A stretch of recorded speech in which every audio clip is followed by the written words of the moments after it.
Inspector Daniel Matthews stepped into the quaint local cafe as the familiar jingle of the doorbell resonated above his head.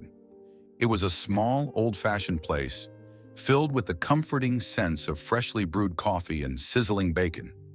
He had been a regular here for years, often stopping by on his morning patrol to chat with Carla, the ever-cheerful waitress, or to catch up on local gossip. Today, however, something felt different. Maybe it was the way the morning light streamed in through the windows, casting long shadows across the worn wooden floor. Or perhaps it was just a lingering gut feeling that something was off. Whatever it was, years of experience had trained Daniel to always stay alert. As his eyes instinctively scanned the room, they landed on a small figure at the counter, a child, no more than 3 years old.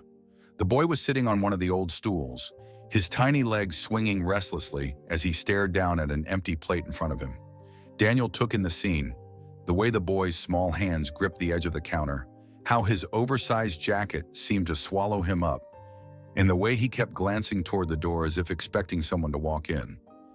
Daniel felt an unexpected tug at his heart. It wasn't common to see a child so young sitting alone in a place like this.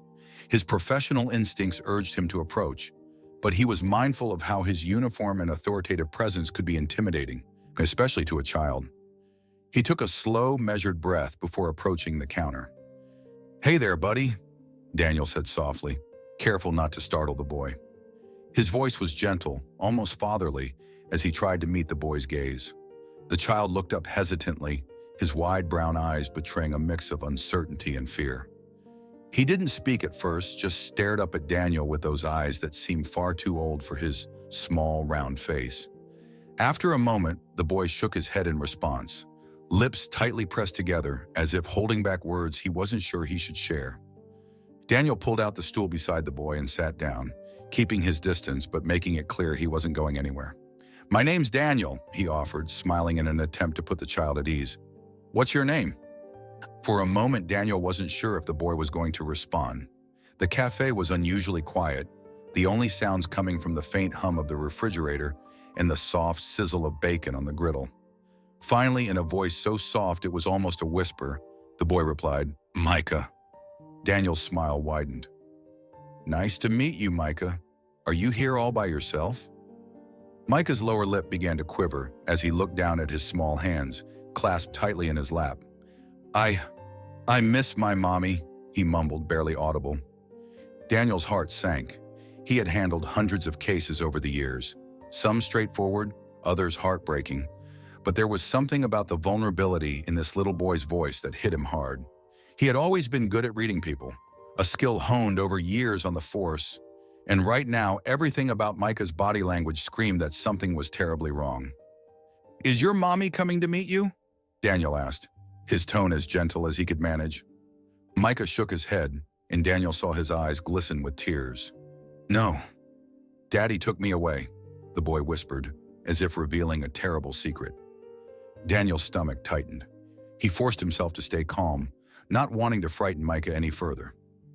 "It's going to be all right, buddy," he said, trying to sound reassuring even though his mind was racing. He looked around the cafe, his senses heightened as he searched for any signs of the boy's father or anyone who might be with him. Out of the corner of his eye, through the large front window, he noticed a man pacing outside, a phone pressed to his ear. The man's face was partially obscured by the glare from the glass, but Daniel could see enough to tell that the man appeared agitated, occasionally throwing glances towards the cafe.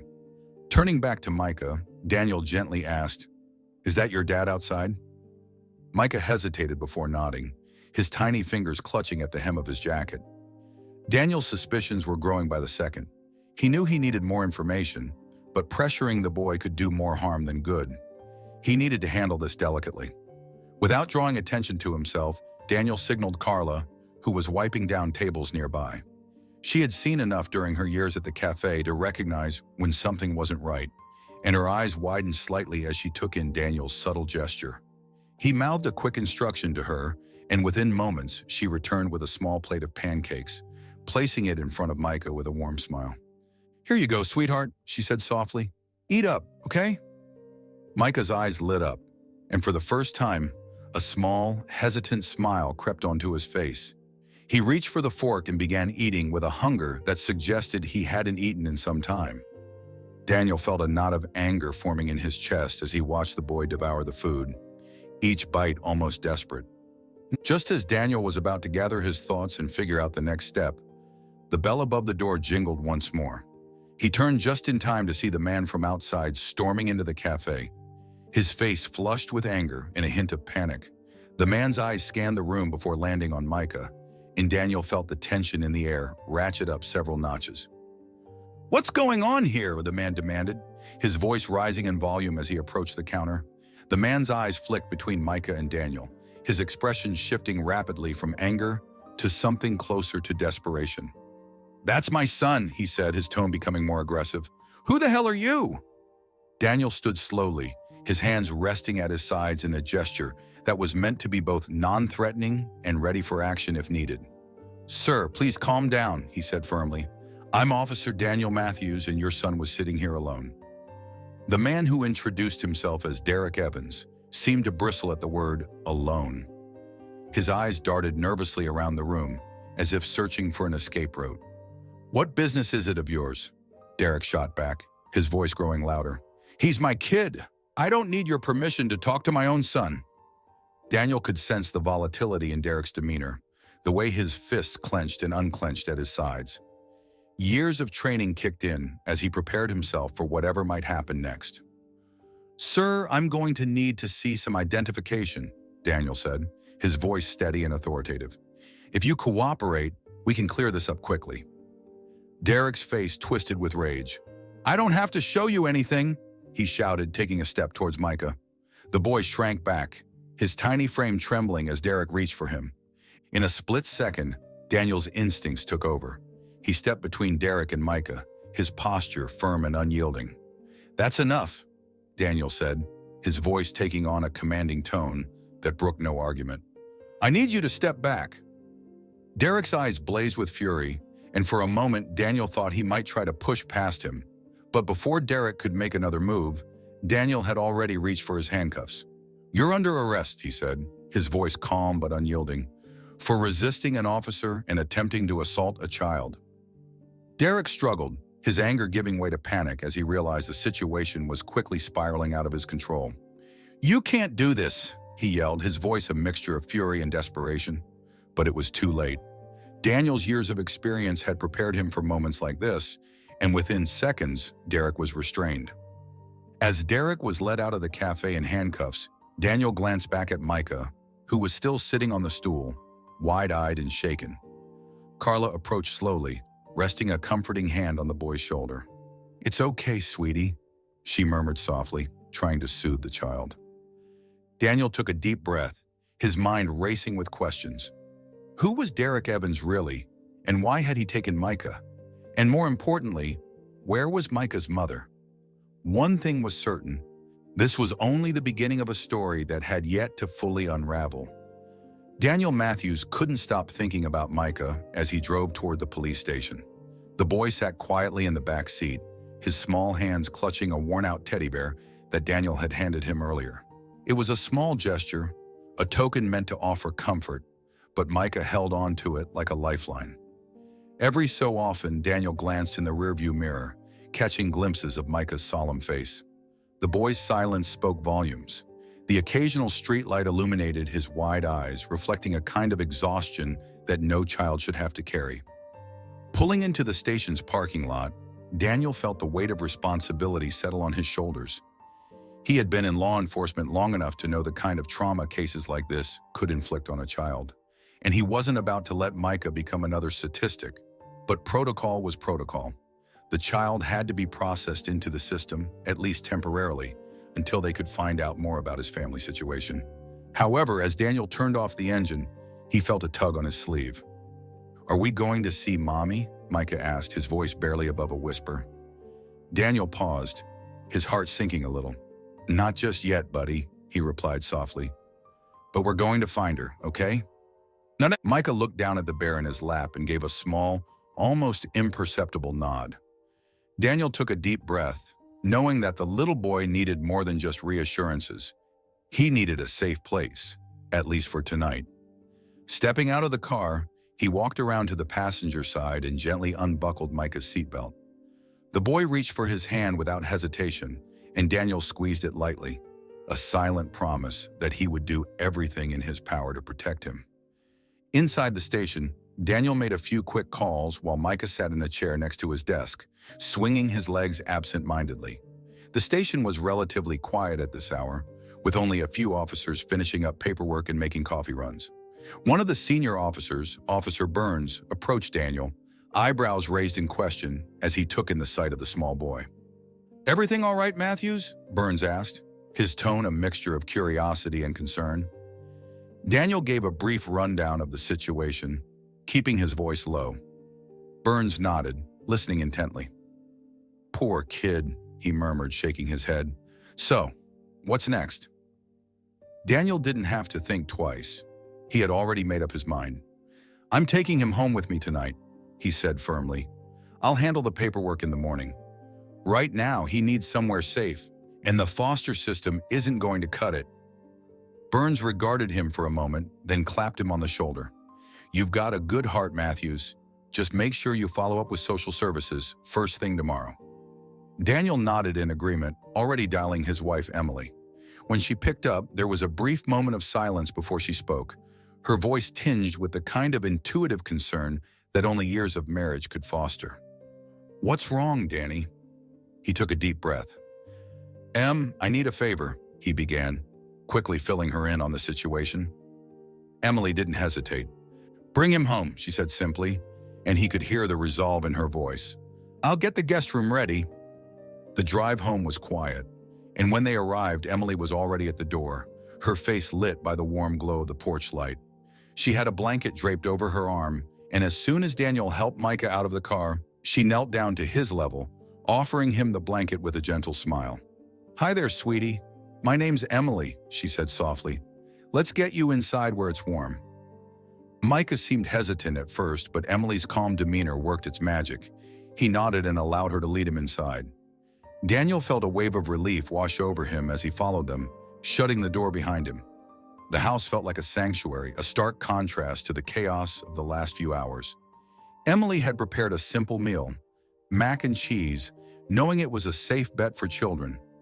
As Micah sat at the table, eating slowly but steadily, Emily and Daniel exchanged looks across the room, their silent communication conveying a shared concern and determination.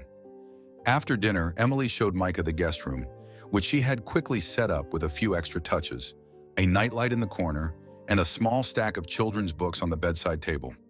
"Would you like to read a story before bed?" Emily asked softly, but Micah shook his head. It was clear he was exhausted, both physically and emotionally. Emily gave him a reassuring smile. "That's all right, sweetie. You just get some rest, okay?" Micah climbed into the bed, pulling the covers up to his chin. Daniel knelt beside him, holding out the teddy bear that had been momentarily set aside. "Here, buddy," he said, placing the bear in Micah's arms. "This little guy can keep you company tonight." Micah didn't say anything, but he held the bear close. As his eyes fluttered shut, Daniel stayed by his side for a few minutes longer, watching over him until he was certain the boy was asleep. Only then did he quietly leave the room, shutting the door behind him with a heavy sigh. In the kitchen, Emily was waiting, her eyes filled with unspoken questions. Over a cup of tea, Daniel told her everything.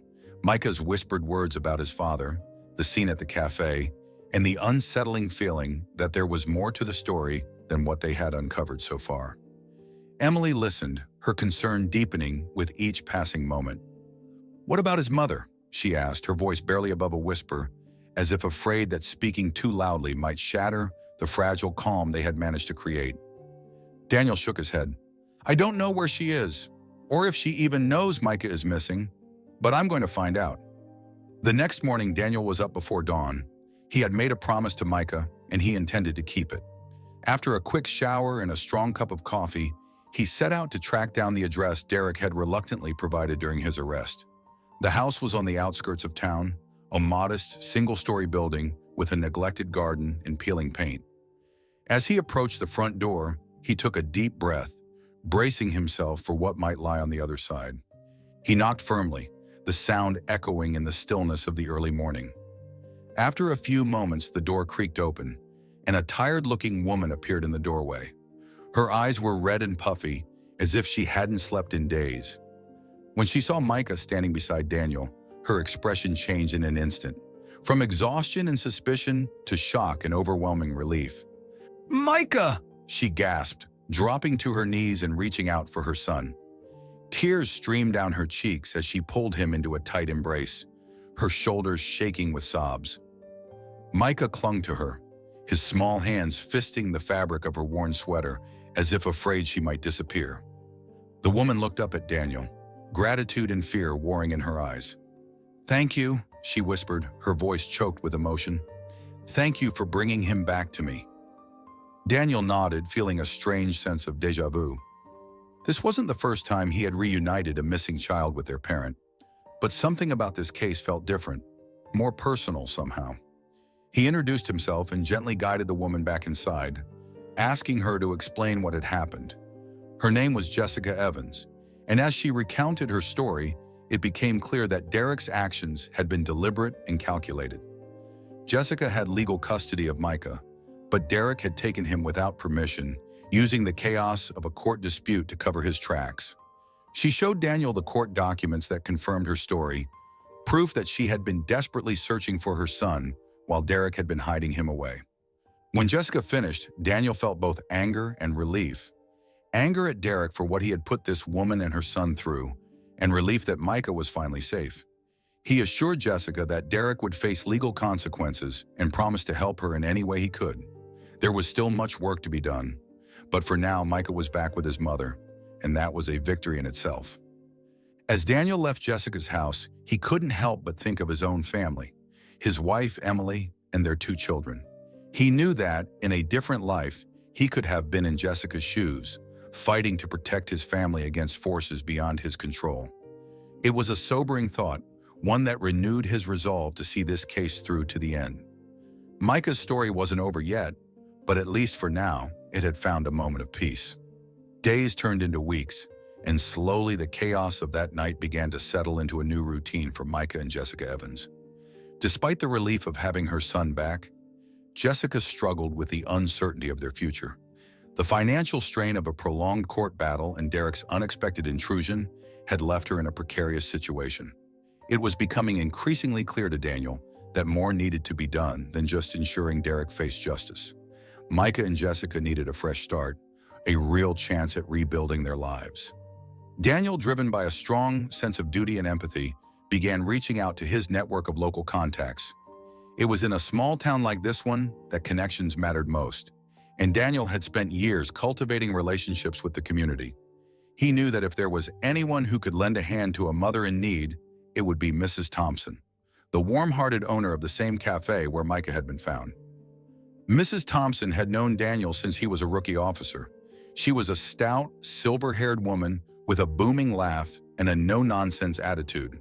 But beneath her tough exterior, she had a heart of gold. Her cafe had always been more than just a business. It was a sanctuary for regulars who needed a listening ear or a bit of comfort in the form of freshly baked scones. If there was a person who could offer Jessica the support and stability she desperately needed, it was Mrs. Thompson. One afternoon, Daniel found himself sitting across from Mrs. Thompson at her usual table by the window, sipping his coffee as he explained the situation. She listened intently, her fingers tapping thoughtfully on the table as she took in every word. When Daniel finished, she leaned back in her chair, her eyes narrowing as she mulled it over. "I remember that boy," she said, her voice gruff but gentle. "Poor little thing, all alone like that. And his mother, well, no mother deserves to go through what she's been through." Daniel nodded, waiting patiently. He knew better than to rush her decision. After a moment, Mrs. Thompson nodded resolutely. "All right," she said, her tone leaving no room for doubt. "Bring her in tomorrow morning. We'll see what we can do." The next day, Daniel accompanied Jessica to the cafe. She was nervous, her hands wringing the hem of her sweater as she walked in, her eyes darting around the room as if expecting to be judged. Daniel placed a reassuring hand on her shoulder. "It's going to be fine," he said softly. "Just be yourself." When Mrs. Thompson emerged from the kitchen, her apron dusted with flour, she took one look at Jessica and broke into a warm smile. "You must be Jessica," she said, extending a flower-covered hand. "I'm Mrs. Thompson." Jessica shook her hand, visibly trying to gather her composure. "Thank you for meeting with me," she said, her voice trembling slightly. "None of that now," Mrs. Thompson replied, waving off the thanks. "Why don't you sit down and tell me a bit about yourself?" It wasn't an interview in the traditional sense. There were no questions about previous experience or qualifications, just a conversation between two women who had seen their share of hardship. Jessica opened up slowly, telling Mrs. Thompson about her love for baking and her desire to create a stable life for Micah. By the end of the conversation, Mrs. Thompson had made up her mind. "Well," she said, clapping her hands together, "we could use an extra pair of hands around here, and if you don't mind learning on the job, I'd say you've got yourself a place." Jessica's eyes widened in disbelief. "Really?" she breathed, almost afraid to believe it. Mrs. Thompson's smile widened. "Really, and you can bring Micah with you. He'll have a place here while you work. We're all family in this cafe, and family looks out for each other." Tears welled up in Jessica's eyes, but she blinked them away, trying to maintain her composure. "Thank you," she whispered, her voice thick with emotion. From that day forward, Jessica and Micah became a part of the cafe's extended family. Jessica started off learning the ropes, taking orders, wiping down tables, and gradually working her way into the kitchen where she found solace in baking. It wasn't long before her confidence grew, and she began experimenting with new recipes, finding joy in creating something from scratch. Mrs. Thompson guided her with patience and encouragement, helping her refine her skills while also giving her the space to find her own rhythm. Micah, too, found his place in the cafe. The regular customers grew fond of him, and Carla, the waitress who had been there the day Daniel first met Micah, took on the role of a doting aunt, always sneaking him an extra cookie or helping him with coloring books between shifts. The cafe became a second home for Micah, a place where he felt safe and loved. But it wasn't just the cafe that was changing Jessica's life. The stability of a steady job allowed her to find a small apartment not too far from the cafe. It wasn't much, just a modest two-bedroom place with plain walls and secondhand furniture. But it was theirs. It was a place where Jessica could tuck Micah into bed at night without the constant fear of someone taking him away. For the first time in what felt like forever, Jessica could breathe easily. Daniel visited often, always under the pretense of grabbing a coffee or checking in on Mrs. Thompson. But everyone knew he was there to keep an eye on Jessica and Micah. He didn't mind the teasing. It was worth it to see Micah's face light up whenever he walked in. Over time, Daniel and Emily's bond with the little family grew stronger. Emily often joined Daniel on these visits, bringing along their own children to play with Micah. It was clear that a deep connection had formed, one that extended beyond duty or obligation. However, despite the progress they were making, Derek Evans remained a looming presence in their lives. Although he was behind bars serving time for his actions, he still managed to cast a long shadow over Jessica's newfound stability. Daniel made sure Jessica had the legal support she needed to solidify her custody rights and establish boundaries, but he couldn't shake the feeling that Derek's story wasn't over yet. Months passed, and with each passing day, Jessica's confidence grew. The timid woman who had walked into the cafe, unsure of her place in the world, was slowly transforming into someone stronger, someone more resilient. She poured her heart into her work, and it didn't go unnoticed. Mrs. Thompson, ever the mentor, began giving Jessica more responsibilities, even trusting her with managing the cafe on her own from time to time. It was a gesture that meant more to Jessica than words could express. Then one evening, as the sun dipped low in the sky, casting a warm golden glow over the town, Mrs. Thompson called Jessica into the back office. It was a small, cluttered room filled with old ledgers and dusty photographs from the cafe's early days. Mrs. Thompson motioned for Jessica to sit, a serious expression on her face. "I've been thinking," Mrs. Thompson began, folding her hands on the desk in front of her. "You've done a lot of good work here, Jessica, and I think it's time we make this official." Jessica's brow furrowed in confusion. "Official?" Mrs. Thompson nodded. "I want to offer you a full-time position here. You've earned it, and I think you're ready to take on more responsibility." Jessica felt a lump form in her throat. She had been working so hard just to keep her head above water, She hadn't even considered the possibility of advancement. I don't know what to say, she stammered. Just say yes, Mrs. Thompson replied, a hint of a smile playing at the corners of her mouth. Jessica blinked back tears and nodded, unable to find the words to express her gratitude. It wasn't just a job offer. It was a lifeline, a validation of all the progress she had made.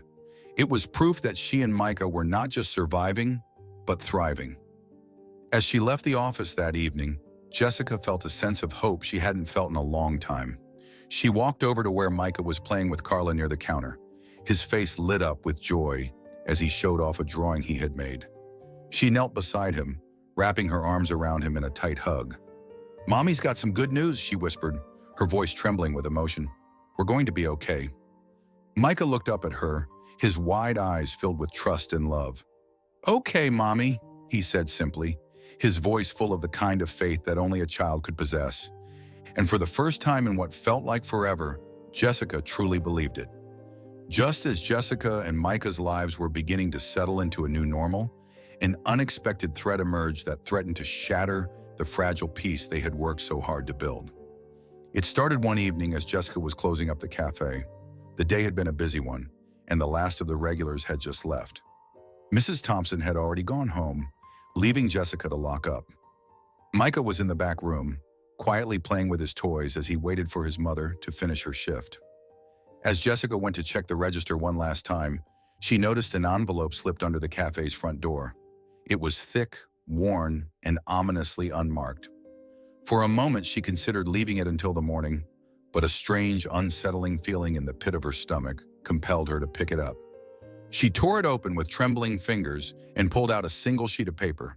The message was hastily scrawled in large, angry letters. "If you want to keep your boy safe, you'll pay. Don't test me. You know what I'm capable of." Jessica felt her knees go weak as she read the words, her heart pounding so hard it was painful. She turned the paper over, searching for more details, but there was nothing. Just those chilling words. She looked around the darkened cafe, suddenly feeling very exposed. It felt as if someone was watching her, waiting to see her reaction. Her first instinct was to run to Micah, to grab him and hide somewhere safe. But she knew she couldn't do this alone. As much as she wanted to protect her son by herself, this was something she wasn't equipped to handle. She needed help, and there was only one person she trusted to help her now. With shaking hands, Jessica locked the front door and rushed to the back room where Micah was waiting. She forced herself to smile as she gathered his toys and helped him put on his jacket. "We're going to see Officer Daniel, okay?" she said, trying to keep her voice steady. Micah nodded, completely unaware of the growing fear in his mother's heart. Daniel was already home with his family when the call came. He had just settled down with Emily and their kids for a quiet evening when his phone buzzed. The urgency in Jessica's voice was unmistakable, and Daniel's calm demeanor vanished in an instant. He told her to come to his house immediately, then hung up and turned to Emily, his face grim. "It's Jessica," he said simply. "She needs help." Emily, sensing the seriousness of the situation, immediately went to prepare the guest room, instinctively knowing that Micah and Jessica would likely need to stay the night.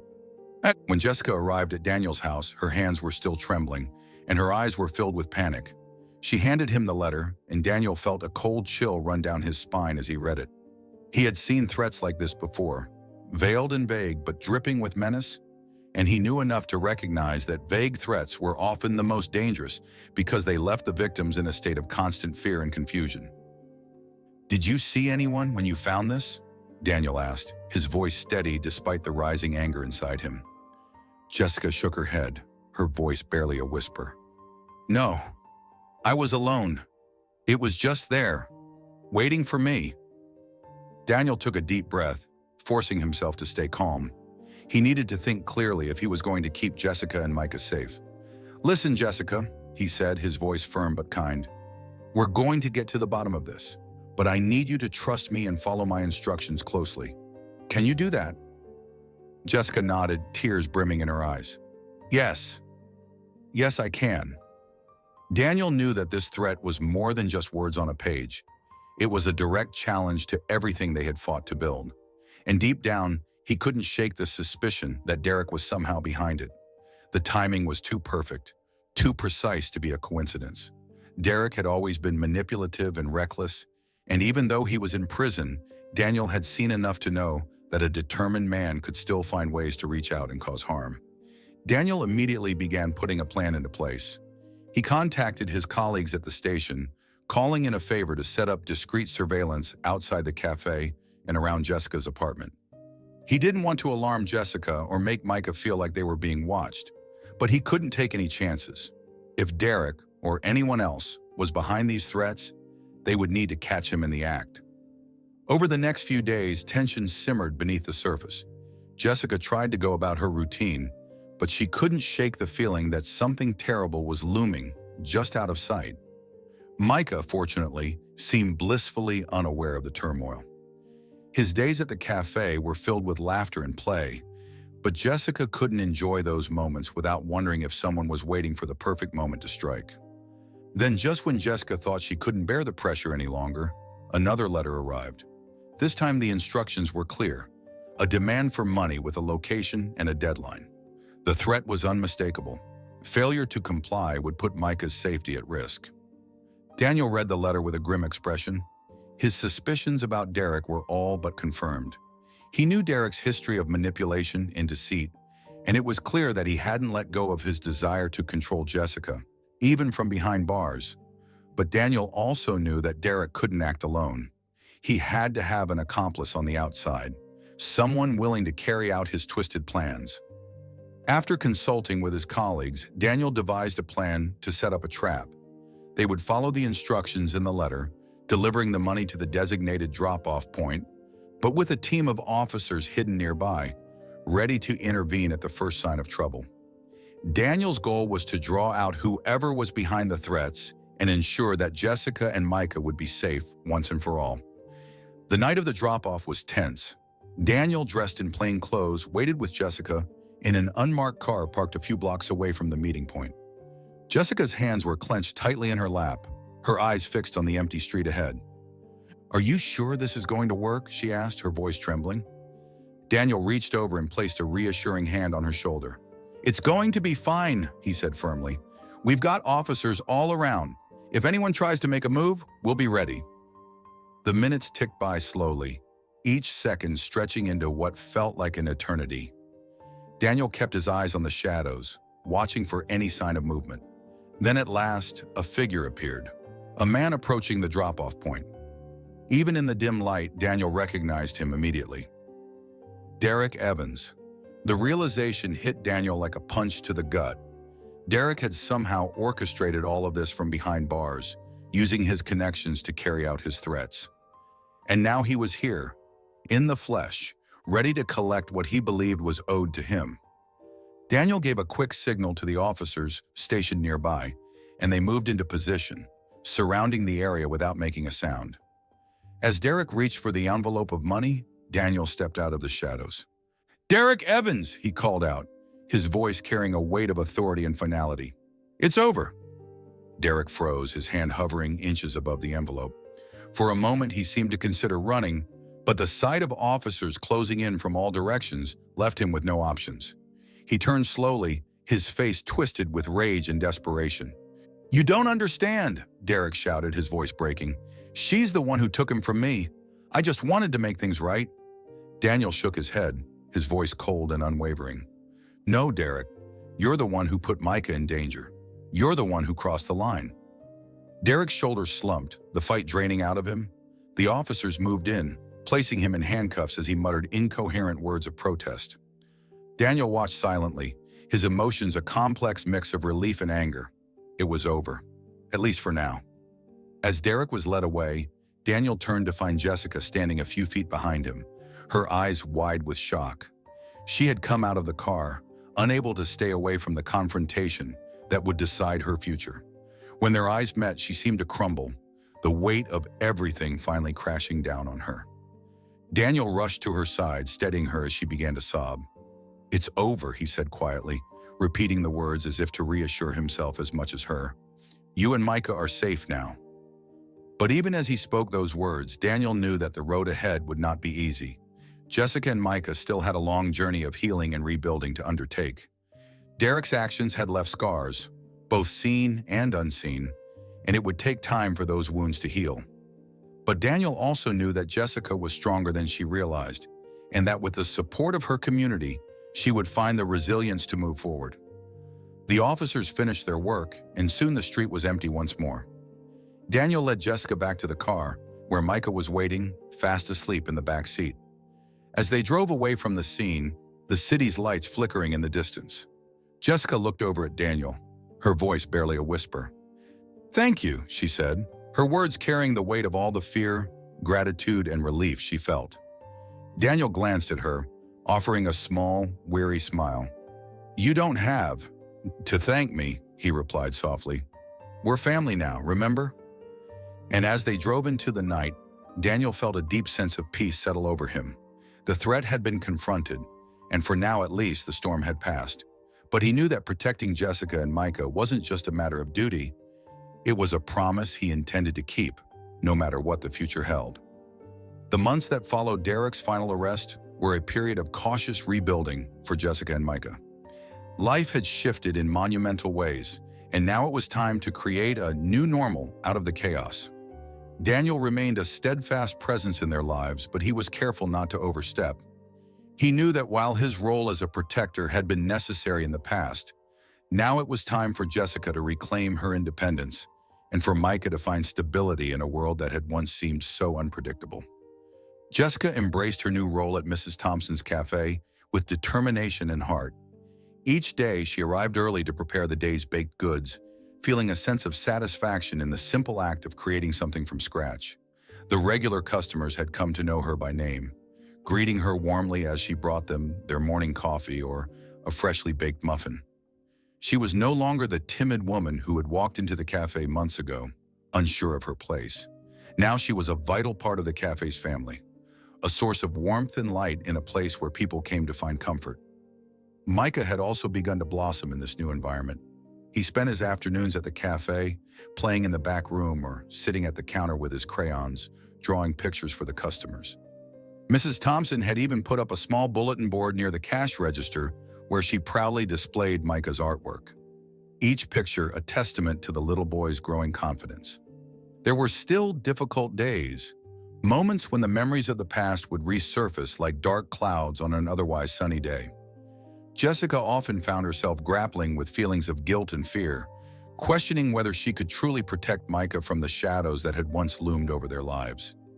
But those moments were becoming less frequent, replaced by a quiet resilience that grew stronger with each passing day.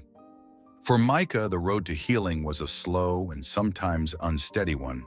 There were nights when he would wake up crying, calling for his mother in a voice choked with panic. On those nights, Jessica would rush to his side, holding him close until the fear passed and sleep returned. She knew that healing wasn't a linear journey, and she was prepared to face whatever challenges lay ahead, one step at a time. Daniel and Emily remained close to Jessica and Micah, their bond having deepened over the months. The two families often spent weekends together, enjoying picnics in the park or movie nights at Daniel's house. Micah had grown especially attached to Daniel, looking up to him with the kind of admiration that children reserve for their heroes. It was a bond that Daniel didn't take lightly. He understood the responsibility that came with being a role model for a child who had seen so much in his young life. But as life continued to move forward, Derek's shadow remained.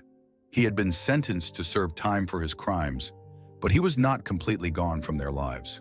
The court had ordered supervised visitation rights, allowing Derek the chance to see Micah under strict conditions. It was a decision that Jessica struggled to accept. Part of her feared that allowing Derek back into Micah's life, even in a limited capacity, would undo all the progress they had made. But there was also a part of her that understood the importance of giving Derek the opportunity to make amends, not for her sake, but for Micah's. The first visit was a tense affair. Jessica sat in the corner of the visitation room, her heart pounding as Derek walked in, escorted by a stern-looking supervisor.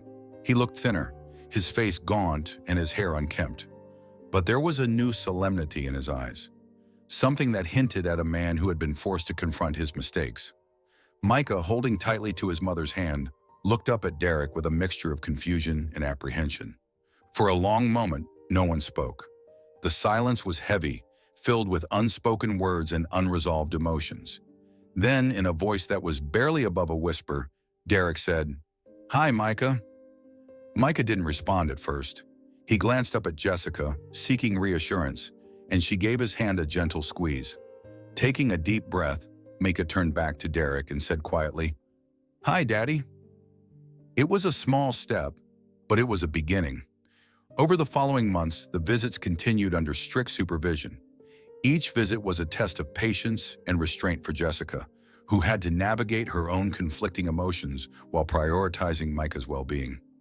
Derek, for his part, showed genuine remorse and a willingness to accept responsibility for the pain he had caused. He didn't push for more than what the court had allowed, respecting the boundaries that had been put in place. The visits were far from perfect, and there were moments of tension and discomfort, but there were also moments of tentative connection. Micah, guided by the unwavering support of his mother and the steady presence of Daniel and Emily, began to slowly rebuild his relationship with his father. It wasn't easy and it wasn't quick, but it was happening, one small moment at a time. As the seasons changed, so did the landscape of their lives. Jessica's job at the cafe blossomed into a full-time position, and she found a sense of fulfillment and purpose in her work. Mrs. Thompson, recognizing Jessica's talent and dedication, began to involve her more in the business side of things, teaching her the ins and outs of running a small business. Jessica was no longer just an employee. She was being groomed to one day take over the cafe, a possibility that filled her with both excitement and pride. For Micah, life at the cafe became a source of stability and joy. He was no longer the quiet, fearful child who clung to his mother in moments of uncertainty. He had become a confident and curious little boy, full of questions and eager to explore the world around him. He still carried the memories of the past, but they no longer defined him. They were simply a part of his story, not the whole of it. Daniel and Emily continued to be a source of unwavering support, offering guidance and friendship whenever it was needed. Their own children had formed a close bond with Micah, and together they created new memories. Birthday parties, family barbecues, and holiday celebrations that brought laughter and joy into all their lives. One evening, as the sun dipped below the horizon and the sky was painted with shades of pink and gold, Daniel found himself sitting on his porch, watching as Micah and his own children played in the yard. Jessica sat beside him, a peaceful smile on her face as she observed her son's carefree laughter. "Hard to believe how far we've come, isn't it?" Daniel remarked, his voice filled with a quiet sense of pride. Jessica nodded, her eyes glistening with unshed tears. I never thought we'd find this kind of peace," she admitted. "There were so many days when I felt like it was all going to fall apart." Daniel turned to her, his expression gentle.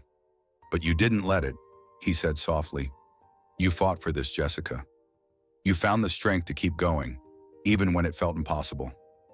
Jessica looked down at her hands, a small, rueful smile playing on her lips. "I couldn't have done it alone," she replied. "You and Emily, you saved us, Daniel."